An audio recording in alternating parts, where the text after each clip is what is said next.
Bande konanga mbote bino to mesana ulanda ngai.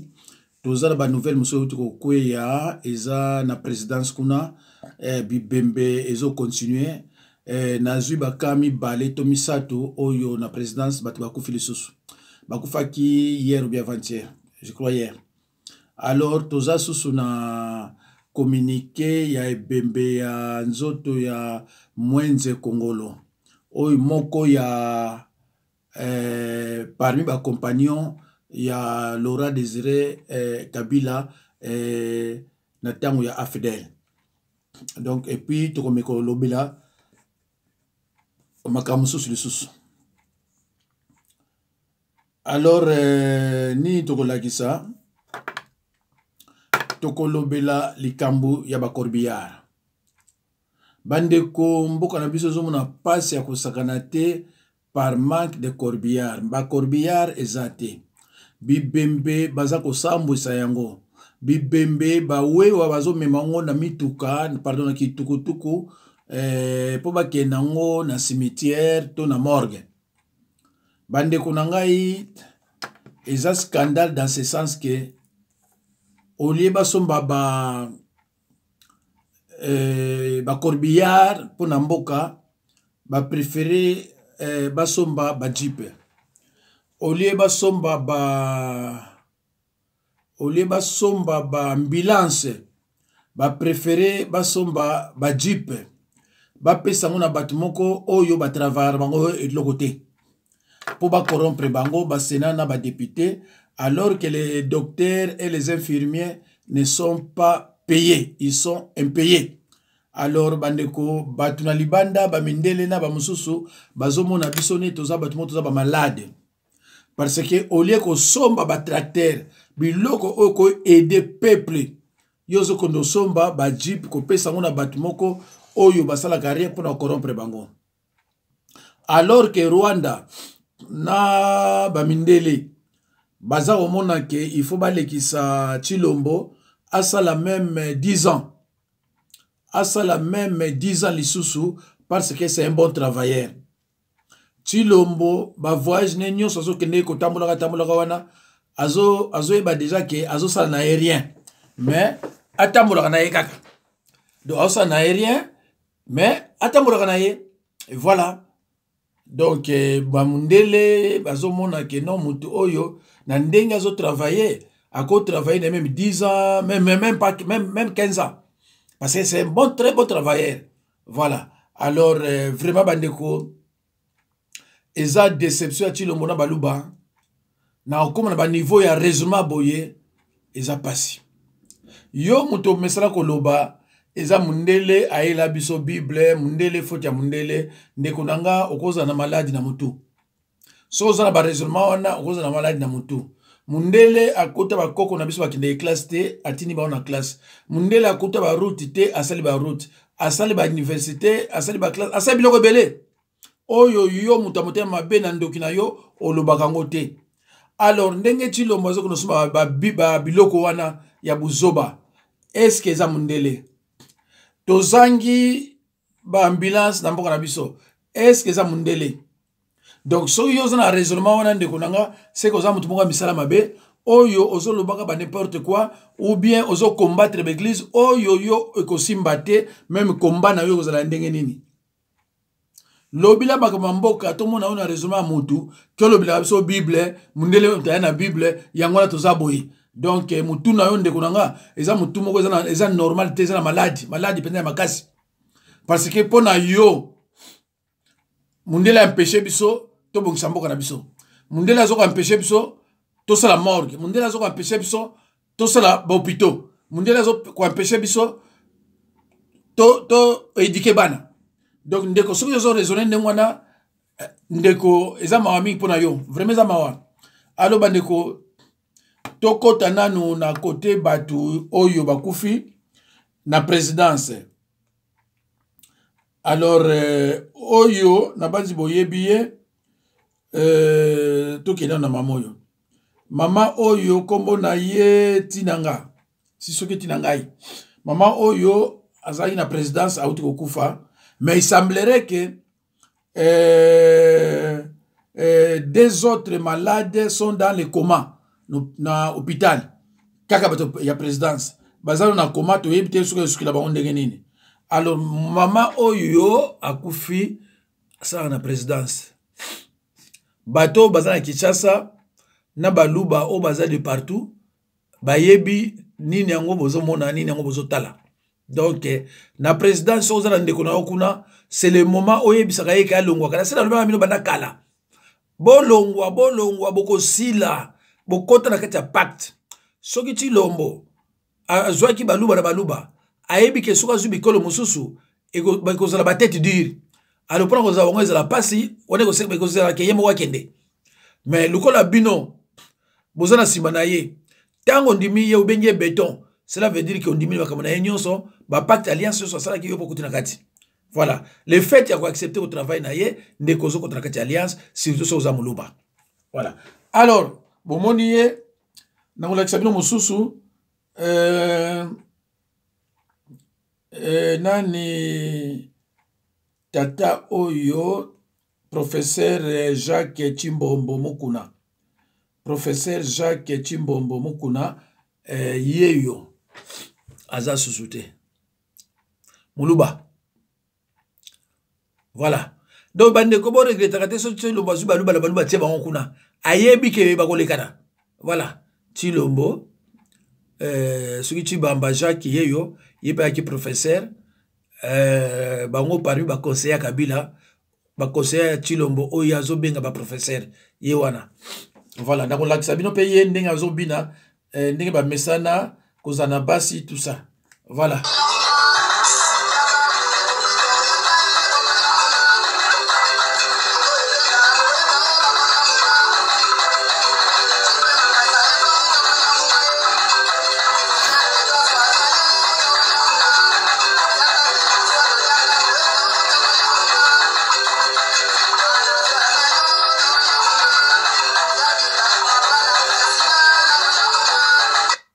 Alors, moni bandeko na ngai na mbujimai na kananga lokola pasela kuna osakana te so moluba azaka mwa azuka mwa poste babenge professeur ou bien député benini akozwa basi ebele atandi bango wana lokola bango baka respect ba basi te atandi bango wana ala bandi ko bina ye wana sikoyo faut akeno bina na mabele.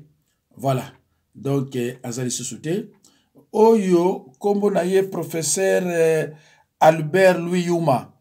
Albert Louis Yuma yepe azali susute professeur Albert soko talika elongina ye ozomona déjà que moluba do baluba baza ko sila be ko sila banda 2018 ti lelo baluba na baluba bazokufa au moins plus de 20 morts ya baluba na baluba bazokufa katala o professeur pe soko somba diplôme to yebite tala yeso akeye.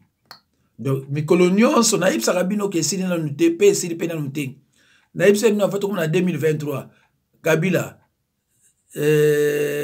Fashi mama o musuwa Marthe to yebite soki yosuki la bango ndenge nini ya na zolo baka bozo ka ba numéro ya ba vidéo na ngai bocha ko de côté po botala makambo ekoya. Voilà, alors bande ko na ngai na banzi bomoni ba bipembe etikali ya mutu moko oyo akufi na États-Unis kombo na ye Mwenze Kongolo nazotala yango c'est vrai batu o bayebi ete bakomona elongi na ye Mwenze Kongolo auti kotika biso. Voilà, yeyo Mwenze Kongolo auti kokufa. Mwenze Kongolo ye wana auti kokufa. Bande konanga tata oyo azalaki vraiment na esprit ya ba villageois. Tata oyo tanga komi na Kisasa je crois azalaki liboso ministre ya intérieur avant comme la justice ou bien la justice comme intérieur ndeko na ngai a ordonné talaka ka villageois ayokaka na musika ba kinois ba villageois ebele kombone bana bangisa bango ba kinois. Alors tango ya zuka moi pouvoir wana abi bon sikoyo il faut bon ba kinois do bazalaki on a ba chauffeur ba receveur ya kin bako tanda bango wana bazo beta bango na miso basi so pe mwasi na wana okozwa yango mais tata oyo mwenze kongolo baza bato barandre Kabila Laurent Désiré Kabila mauvais service tata oyo soki tokena bango ensemble tata oyo soki asilisi kaka musala azui basi na de jeep ba garde corps akoti na nganda moko ezalaki na Momboyo numéro 6 nganda ngo bana benga ngo chez Barbès pai Kabila le père ataka biso kuna bata diaspora ye agoya wana to pesa rambote to koti oyo biso menaka secret tozo mela oyo menaka masanga ya bololo asombili biso parce que tozalaki tukobenga na ba camarade na bato akomela masanga na ndenge osakana te akomi bourré ba garde corps na minduki bake batike na ndaku to batike na hotel oyo okende na mwasi oyo utai kozwa wana yango na memilaki malade oyo ce n'est pas que nazono balabino ba yebisika non tozalaka ensemble na nga bato nyonso zomona ba Kabila ebele obomona wana bazakuna yana balabino tango na lobaka yo ozomona nga ka boye mais kuna bazomona nga ndenge mususu po ba autres zaka na bango ensemble ba ko mususu na ko lobango te na mlanga te ba tosuwa zo problème kuna Kabila le père ba Bugera ba Bizima ba Kanambe tozalaka ensemble na bato na moto mwenze aye bagate a maltraiter batu abosana kike liwa eza tout la tour ye aye baka yango te alo bandeko nako tshela bino en tout cas côté liwa na badi bomoni o nyoso bakufi pe liwa esilite alo bandeko batu ba komelinga babi pasta Museveni aza en vie mais balobi nga te ko aza en bonne santé non bandeko eza même likama ya kolimbisa te po Museveni aza parmi bato bazo faire souffrir bato RDC donc akufaka muto apesa nga information za muta sûr na kamonde ni le petit poto information na zo ki ngo na hôpital pa Museveni ali. Mais ce qui est vrai que asa grave, a maladie. Son a koufité, c'est vrai, mais asa maladie. Agina coma. Voilà. Alors, ne balobaka, to souhaitaka liwa mutute. Mais, na mabeo bambo sa la bana ya Congo, bambo ba okine malembe. Bano kutana ba dictateur o ba monisi ba congolais pasi. Bano kutana ba seti yale, ba Mobutu, ba Tshisekedi ba kutana bakuna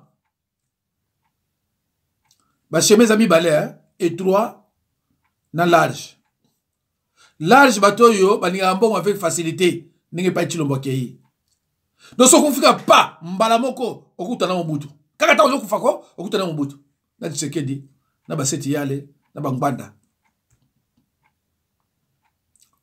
yo soki omoni mabe ponga lo ba vérité ndeko italio mais tant on a zolo babiloko wana mutu nyonso aza ko faire souffrir peuple congolais ngali yakete soki yo lingaka yo kumisaka ye eza yo mengate tant on a moni bana musuna condition bazola nango mais ça mawa j'ai téléphoné quelqu'un hier à Kinshasa na bitina ngelo ko na WhatsApp na yo abi biso courante na bi courante abi mai pesate oh donanda una bango courante mai pesate. Mais vous avez 500 jeeps. Hein? 500 jeeps. Corbillard, les athées dans le ambulance, les athées dans le mais il y a en France. Il y a en France. Il y a Meaux, Melun, Montreuil, Montfermeil, Bagnolet, Les Roses, Fontenay-aux-Roses, et Belé Bavilo na Otanga. 4 à Paris, surtout 4 à Paris. Mais au coup de l'ambulance, il y a un yango. Yango. Mais na mboka oya bino obandi maluku ti na mbinza bambila ya boni bapompier eza boni mais soki oza na france oza na ville châtillon avant kota grenier ozomona eza na grenier na mosika bapompier na mosika eka ata ozokota na voiture na yo ozomona mwa mosika baza deja wana na mboka na biso ti lelo mutu soki akufi baotya ye na wewa bazokende na ye on dirait mutu aza akufi te bazokende na morgue to bazokende koenterre ye abdi bandeko na ngai te eza mawa eza mawa nakolakisa bino sante ya mutu moko non nakolakisa bino mutu moko acongolais aza homme d'affaires akenda na Kinshasa po apesa ye bamarché atravailler ti lelo rien akoma kobanga ake na Rwanda bapesa ye bamarché engagé bacongolais engagé mpe barwandais parce que soki na Rwanda okuta bacongolais bavanda bango tranquille problème ya te problème eza pa na biso entre babitumba entre bakonzi wana oyo baliaka bambongo les corrompus mais soki na Rwanda moi j'ai des amis là-bas mais eza kuna bafanda mais formation mosusu nazwaka yango en direct kuna ye esili alors nalakisa bino nanu ye bandeko bo tokende na likambo mosusu majorité ya basinye eza na Rwanda eza ya ngai eza ya yo Rwanda eza congolais ogane marché ogane marché ndenge compétence na ngai awa eloko etalaka nde mosala so oza na compétence okozwa eza eloko ata na Kinshasa okokokende kosala te eloko Kinshasa nasi na koti depuis 2014 nakendaki nazwi mikanda ya bagiseneki mikanda nyonso naza nango me kozwa misala nde pasi ozokokozwa marché te naokoka kozwa te tuka nasali nyonso ti lelo naobunda me bapromese kaka ntango mosusu nakoma kutu kobanga komona ntango bamoni ye biloko na yo baapprouve mpo bapano na ngai deja eza na grand travaux baapprouve qualité na ngai mais kozwa misala nde pasi ntango mosusu omona bapesi yo contrat okoyeba ndenge makambo elekaki te te evani nango kaka boye kutu lelo ndenge tozoloba naza na balabala napesaki mikanda ya Kinshasa Matadi mais lokola ewumeli depuis novembre nakomi ya kobanga nangi nasala sikoyo mokanda ya ko nani mikanda nanga onyonso ezala invalidé po lobi peut-être IGF akoki koya balabala wana oyokisango IGF oui oyo namoni papa azosala kuna kwa kosunga biso aza rwandais congolais rwandais oza na bana mboka te na bana mboka mpe bazali sur 15 déjà 4 congolais il y a aussi 11 rwandais lobeleli nanu tala kinya baze atombola boye totala kwa olobaka kinya rwanda nalobaka afoloba kwana eza te bon oyo azosala ezali croix donc omoni route principale elingi olobaki ndenge ozotambola eza na babalabala mosusu gauche droite oyo ezolekela bandeko bomoni na bandi homme d'affaires na mboka na ye akoki kozwa bamarché te mais kozwa bamarché na Rwanda cela veut dire que Rwanda eza organisé par rapport ya mboka na biso mpe to reconnaître yango ke barwandais baleki biso na mayele ya kosakana te rwandais soki azwi mboka azobongisa mondele na ye mboka na ye bamindele so bali na afrique bazwi mbongo bazobongisa mboka na bango rwandais soki azwi mbongo akoki kobongisa mpa na baye oyo ya biso soki azwi mbongo aye kosalisa baanniversaire na France bazozwa avion na RDC koya kolia bafrite azwi mbongo aye koboma na Suisse azwi mbongo akoki koboma na bamarseille bazosoma bandako ebele votanga bakonzi boni ba rwandais baye kosoma bandako na kini boni ebili kapona tanga na lobaka ngo bamuso bamerimeraki mais naza na audio moko mama moko azoexplika ko clair ndenge deuxième république banozwa avion tina États-Unis kolia kokota bafilme mama moto azoloba ngo ngai te alors jour na kolobela Mobutu nakozwa pena biloko wana tout na tieli binongo soki toza boye lelo à cause ya mutu wana soki lelo toza boye à cause ya mutu wana 32 ans atika bambulance boni bakorbilari boni bopito boni bauniversité boni atonga atila biso unité ya koboma bato. Merci. Vous dites ce que vous voulez, non, on monte seulement Kinshasa. On monte à Kinshasa. On monte, ouais. Donc tout ce que vous allez dire, c'est bon. Voilà. D'abord, je suis très content de vous rencontrer. Je m'appelle Novo Mondo André. Je suis retraité de France. J'ai fait 25 ans en France. Ce pays, c'était le paradis de la terre. Sauf que nous-mêmes n'avons pas pris conscience de ça. Je donne un exemple bête. Le chef de l'État, je viens d'apprendre qu'il va donner ou qu'il aurait prévu 500 jeeps pour les députés. Les députés, aucun député ne lui a demandé une jeep. Et ces députés-là ne sont pas à pied. Quel est le prix d'une jeep? Admettons, au bas mot, qu'une jeep coûte $20 000. J'ai appris que c'est 50 000. 50 000 $. Eh bien, le prix d'un tracteur, c'est combien pour faire l'agriculture? Eh bien, si Tshisekedi commande 500 tracteurs, à chaque député, on lui donne un tracteur. On demande à ces députés-là, dans sa circonscription, il va faire plus de 100 hectares ou 1000 hectares d'agriculture, planter seulement les haricots. Au bout de 4 mois, chaque hectare va apporter combien de tonnes de haricots? On donne à nos militaires, prend 1000 militaires, on leur demande de planter seulement des boutures de manioc sur 1 millier d'hectares de manioc. Au bout de 8 mois ou 12 mois, nous avons de manioc. Le prix de manioc ici va coûter un sac 10 000 francs. Qu'est-ce qu'il lui a pris pour aller proposer aux députés des jeeps? Et les jeeps, il ne donne seulement pas le jeep, le monsieur là va acheter le carburant, il va acheter de l'huile, ça va tomber en panne, tout ça. Ça va rapporter quoi au Congo?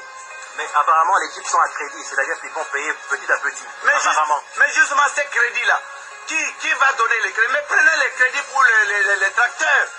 Non, mais ça veut dire que chaque mois, les députés vont commencer à rembourser l'argent. Donc, ça va faire exactement 25 millions pour les 500 jeeps. Oui. 25 millions, et chaque mois, les députés vont commencer à remettre l'argent dans la caisse de l'État. Apparemment. Cet argent-là n'ira pas dans la caisse de l'État. Est-ce que quand quelqu'un fait l'agriculture ne va pas rapporter l'argent dans la caisse de l'État? Entre quelqu'un qui fait, d'abord, le Nundala que vous appelez Bitekotekou et le Vatembele. Au bout de 15 jours, vous avez le Bitekotekou. Lorsque vous allez à l'aéroport de Njiri, vous arrivez à la descente là, il y a des mamans qui font le Bitekotekou. Ces Bitekotekou là, ils mettent dans des cartons, ils amènent à l'aéroport, ça part en Europe, Château Rouge, Bruxelles, Matongé, tout le monde achète ça le même jour, ces légumes là finissent. 15 jours seulement. Mais si on fait des hectares de Batembele pour envoyer en Europe, ça rapporterait combien pour l'État congolais et pour cette population? Ici, on ne peut pas crever de faim. Moi, je suis en colère d'apprendre que ces individus-là qui sont au pouvoir prennent de l'argent, ils font n'importe quoi avec, ils vont se promener dans toute la ville. Longwa, Bangonyos, ils habitent Gombe, la plupart. Les carburants qu'ils prennent pour se promener dans Kinshasa, ça rapporte quoi? Vous savez, nous sommes ici 15 millions d'habitants. Disons, plus de la moitié sont des enfants, 8 millions sont des enfants. Et 7 millions sont des adultes. Si nous enlevons 1 million de malades, il va rester 6 millions de personnes valides. Les 6 millions de personnes valides, les femmes sont plus nombreuses que les hommes. Donc il y a 3 millions 500 femmes et 2 millions 500 hommes. À ces hommes-là, chaque homme pour lui donner une femme. Vous savez qu'on peut construire à chaque Congolais une maison, puisqu'il va prendre sa femme et ses enfants. Est-ce que nous sommes des malades quelque part? Ça ne va pas dans notre tête. Comment nous pouvons faire des choses comme si nous étions fous, nous étions des malades? Ils vont en Europe.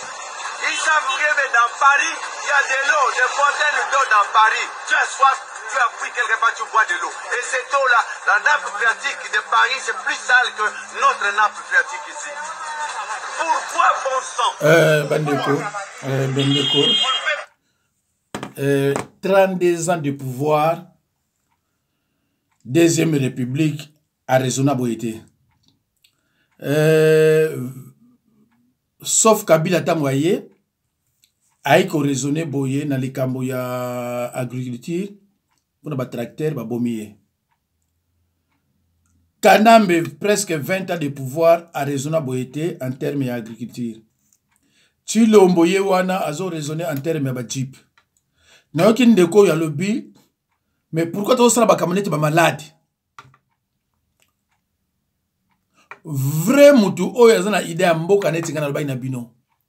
6 mois, je ne parle pas d'une année, hein. 6 mois, vous remarquez déjà que non, tout le monde est là comme madame Ozoya. 6 mois, mais tant qu'on ça une année. Et à presque 32 ans. 32 ans. Il y a des gens qui maman batu na mboka kwa ko binisa ba na stade ko pekisa ba tu pantalon makam ko pekisa ba tu cravate makaba buzoba oyo okosala po peuple alia ozoko kayango te. Alors tant monde là le bika tsoba makak yo linité. Mais non. Rwanda rezona boete. Na mboka na biso mutakumisaka moyibi criminel violent nginda mabe violent nginda mabe yo kongolo zokumisa moyibi criminel ozokumisa mais siko mboka bongande ni. Il faut qu'on dénonce à Kabango. Il faut qu'on... Somme ta lobby vérité. Bolingiete. Je vais parler de la deuxième république. Nana ilo comme maman moko atindaki batinlenga azolo ba bien. Ndenge bata deuxième république ba ko tala ba filmer na week-end na États-Unis, na Belgique. Azolo ba clair. So comme tu la lobby ozana haine na mutu na ozana haine na mutu pourquoi? Maman azolo ba vérité, ba finga ne mama wana. Ouais. So to zape na lelobo ya kosa banani. Et puis yo fani article la unité. Unité ko boma batu. Surtout ça les boyé à cause de banane. Donc il est tout paye. C'est pour ça que ça s'est retrouvé on soit en enfer. Oh bino bato na okumisa soko moni lelo no yo kama wa soko moni na enfer o kama wa. Ba ko futa yango. Peuple congolais ba ko souffrir pour na bato moko oyo bazanga tatina. Voilà. Ba miyibi na miyibi. Tala santé mutu ndenge koma. Zana la kisabino santé mutu. Na ukata ngo mais ala kisabino quand même santé na ye. Bon, on est mutaliboma ya, bon ben mutaliboma, mais mutaliboma te. Makambo azoloba, bon on a gagné liboma te. Alors totalaye. Patriotes, en ce jour mémorable, le 6e anniversaire de la cession de notre pays à l'indépendance, et c'est avec joie et fierté que nous saluons tous et toutes bonjour. Bonjour de nouveau. Bonjour. Journée mémorable, journée de souvenirs de ce 30 juin 1966. Et pour perpétuer ces souvenirs du 30 juin 1960, jour de la libération du peuple congolais, et pour rendre hommage solennellement à toutes les forces qui ont libéré notre pays du colonialisme et que nous venons d'inaugurer aujourd'hui la place de l'indépendance, une place qui marque également notre espoir en un avenir meilleur, et c'est-à-dire en définitive votre espoir à l'indépendance économique du Congo. Et oui, journée du souvenir, et que ce n'est pas ça une émotion, et que tout au long de cette journée, nos pensées iront sans cesse vers toute sécurité de toutes les forces pour la libération du peuple congolais. Hommage à toutes les victimes du 4 janvier 1959. Gloire et honneur à cet illustré congolais, à ces grands africains, le premier martyr de notre indépendance économique, et Patrice Emery Lumumba. Alors, français wane ya zoloba. Alors, quand on a balabala to côté la en classe. Tala mikuwa awa. Congolais, ndeko na yo nanga, toki maete, ndeko na yo nanga, ye ozoloba. Tala. Baker humain, batu basana ya ngote, za mawa mingi. Tala ndeko na ndeko lobi, likamu ya agriculture, bozu ba tracteur. Mais tu vas na poto pourquoi? Mais tu vas na pona nini? Kaka basi kolia ba kabri ko vanda wana kuna mboka na yo kutu kende na Mbujimayi mona batuni ba souffrir batuni ba tchèque sekili ba simba mbongo ebele ba badi banga badali ba so ba kasana kenota na mboka ninge yali kurela te asaseli na place moko kuma bukuza na mitima ba bende ngwana bon mutu oyoyo na mboka na chime na Mbujimayi abongisi te abonga onsa RDC siko ba autoroute ezo salama na Uganda Mbujimayi kananga Rwanda Mbujimayi kananga bokamwa bino bozo mona kabo to bana lobaka bo bono tala kabo to lobaka ti bango bazo sala bazo lobate bango balobaka te wabi bugela wabi bizima bazo ambongo bazo na mbongo na bango et combien bambongo nini ba 20 millions te hein ba 20 millions te hein bazo ambongo bugela bizima bazonga na mbongo na bango na kufana kuna kimia balobaka rien bino moki awuti soki Afrique du Sud azotambola azobaka papa alors que yeso aza parmi bato bayoka lokitoke boya koyiba na bino bandeko nakoluka mutu moko awawa azwi mbongo mais ayebite azwi jeep ayebi na yendinga ko rembourser mbongo ngote mutu ngo aza nani aza député bolanda bandeko na ngai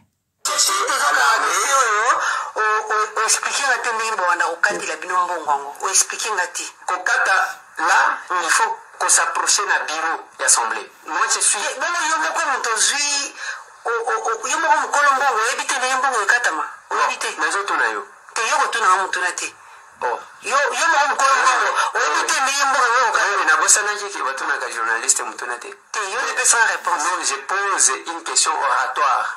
Nazo tuna yo te nazo tuna pona bato ba comprendre. Au début de notre mandat ils ont ba collègue na biso basombi même ba mapangwa muto atenda azwino ya 100,000.